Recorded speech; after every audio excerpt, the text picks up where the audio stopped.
Hello' everyone, কেনেকৈ এবছৰ চিলোৱা লেহেংগাৰ স্কাৰ্টটো ছুটি হৈ গৈছিলে, কেনেকৈ এতিয়া 3 বছৰত পিন্ধিব পৰা কৰিলোঁ চাওকচোন। লগতে অলপমান ডিজাইন কৰি দিছোঁ, যিহেতু স্কাৰ্টটো চিম্পুল আছিলে। এইটো আছিলে প্ৰথম মানে আগৰ পুৰণা স্কাৰ্টটো। তাৰপিছত চাওক, মই এনেকৈ অকণমান গ্লিটাৰ লগাই ডিজাইন কৰি দিছোঁ ফুলকেইপাহৰ চাইডে চাইডে।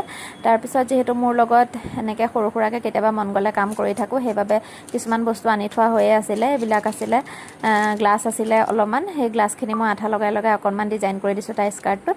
তাৰপিছত লগতে যিহেতু স্কাৰ্টটো বিশেষকৈ ছুটি হয়, তাইলৈ ছুটি হৈ গ'ল আৰু এইবাৰ ৰাসত মানে নচুৱাম বুলি ভাবিলোঁ। গতিকে প্ৰথমে স্কাৰ্টটোত থকা ফুলকেইপাহত অলপ গ্লিটাৰ সংযোজন কৰিছোঁ চাওক চাইডে চাইডে। তাৰপিছত এয়া গ্লাছ যে আছিলে মোৰ তাত গ্লাছ অলপমান, সেই গ্লাছখিনিও এনেকৈ ডিজাইন কৰি কৰি আঠা দি লগাই দিছোঁ।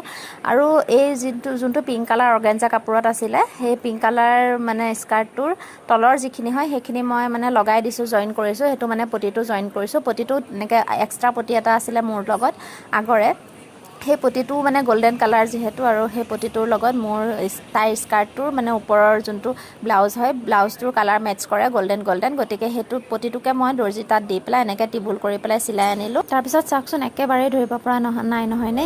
এইটো যে মই মানে ৰিক্ৰিয়েট কৰিছোঁ, নতুনকৈ যে বনাইছোঁ পুৰণা কাপোৰতে, সেইটো বাৰু ধৰিব পাৰিছেনে? চাওকচোন কেনেকুৱা লাগিছে, সকলোৱে জনাবচোন দেই।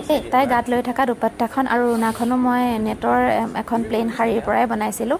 কেনেকুৱা লাগিছে ক'বচোন দেই, যোৱা বছৰ বনোৱা। বাৰু যি কি নহওক, আজিৰ ভিডিঅ'টো ইমানতে শেষ কৰোঁ। আৰু যদিহে ভিডিঅ'টো ভাল লাগিলে তেনেহ'লে লাইক কমেণ্ট এটা কৰিব নিশ্চয়। আজিলৈ আহিলোঁ, বাই বাই।